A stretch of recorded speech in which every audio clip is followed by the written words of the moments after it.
A gente está quase terminando o Março Amarelo, mas é preciso trazer uma conscientização e um alerta, porque a maioria de nós tem ali os seus bichinhos de estimação, principalmente cães e gatos. E você sabia que eles podem ter problemas nos rins? Exatamente. E na maioria das vezes é uma doença silenciosa. Então, como que a gente pode identificar? Eu estou recebendo aqui hoje o médico veterinário e doutor em clínica médica veterinária pela Unesp, o doutor Leandro Crivelente. Leandro, que prazer te receber, viu? Muito obrigado por aceitar o convite. Muito obrigado.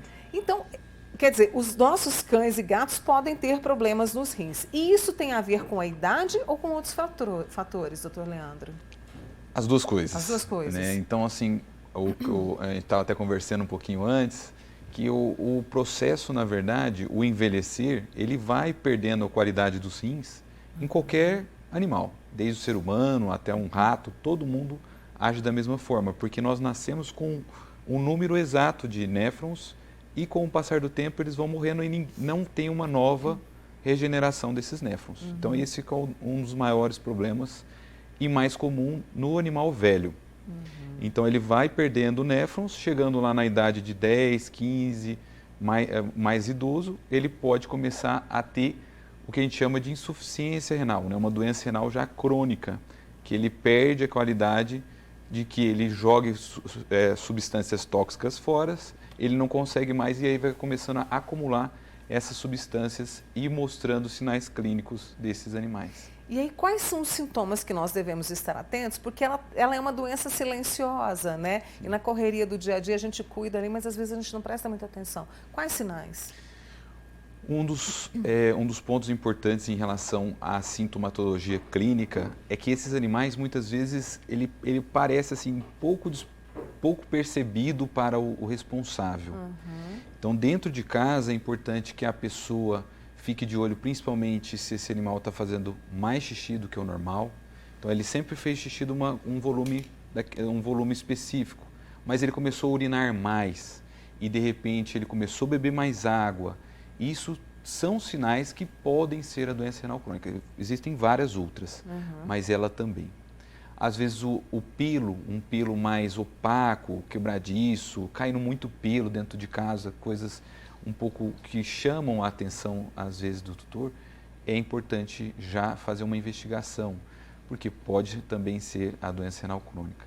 Às vezes uma falta de apetite, às vezes aquele paciente que sempre comeu aquela ração e de repente não está querendo mais comer, está meio enjoadinho para comer, aquilo também pode ser. São sinais pequenos, mas que já exigem uma investigação.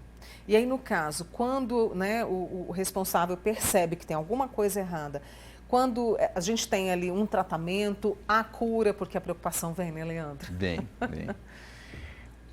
É uma doença que não existe cura, né? Só que ela existe um controle muito adequado. Alguns animais sobrevivem normalmente como se não tivesse a doença, caso ela seja encontrada quando precoce.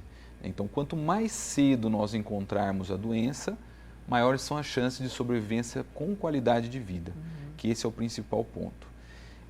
Então, assim, ficar de olho máximo desses sinais clínicos e não esperar uma sintomatologia mais acentuada, vômito, diarreia, uma agudização da doença, que às vezes as pessoas só vão procurar o hospital quando realmente ele começou a ter sinal, vomitar 3 vezes, 4 vezes por dia e só nessa circunstância, que daí já avança um pouco mais.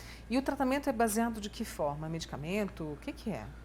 O tratamento, na verdade, que a gente fala que ele é individualizado para cada um desses animais. Porque ele pode ter, o doente renal crônico, ele pode ter hipertensão, né? Então ele pode ter um aumento da pressão e ter que tomar remédio para a pressão.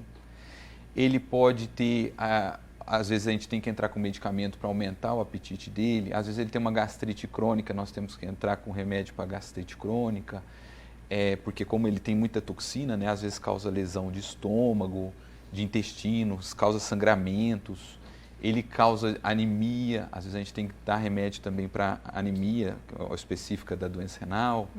Então existem várias coisas, várias situações que nós temos que monitorar nesses animais. Então não basta falar assim, ele é doente renal crônico, bom, agora eu não Entendi. preciso mais vir. Não, sim, a gente tem que fazer um acompanhamento desses animais, porque a qualquer momento, se ele não é hipertenso, ele pode se transformar em hipertenso.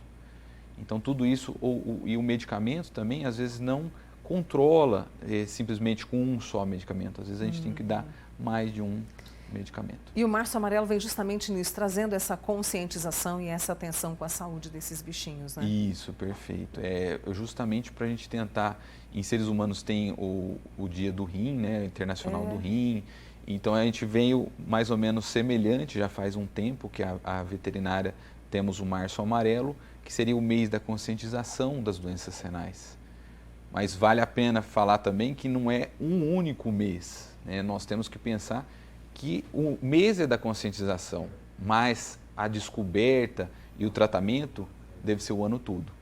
E tem muito a ver também essa questão, a gente fala tanto em estilo de vida, né, que nós precisamos sempre prestar atenção no nosso estilo de vida. Para os bichinhos também é assim, por exemplo, comida com sal, esse tipo de coisa, porque às vezes dá-se ali, né, uma comida parecida com a nossa, isso também interfere? Sim, sim. Então a alimentação adequada, exercícios frequentes, é o nosso espelho. A gente brinca que tudo que nós temos que fazer, dificilmente a gente consegue fazer no dia a dia. A gente tem que lutar todo dia para ir na academia, fazer um exercício, fazer alguma coisa. É difícil, eles também precisam. Então o nosso organismo, assim como o do deles, nós fomos feitos para realmente ter essa qualidade de vida e temos que ter uma alimentação regrada, sem, vamos supor, eles um pouco mais tranquilo porque tem uma ração de qualidade, então dar uma ração de qualidade e sem excessos, né? O petisco, que é um dos maiores problemas para eles, que eu brinco com os meus tutores assim, que eles não têm chave de armário para abrir e não conseguem abrir geladeira, então não tem muita desculpa, né? A gente ainda consegue burlar o sistema, mas para eles... Tem que prestar atenção, né? A gente tem que prestar bastante atenção. Uma conversa muito boa com o Dr. Leandro Crivelente, ele que é médico veterinário, nosso vizinho aqui, né? Sim, da UFO. aqui do hospital. E com a gente aqui trazendo a conscientização para o Março Amarelo. Seja sempre muito bem-vindo aqui, Muito Leandro. obrigado. Boa semana, agradeço. tá?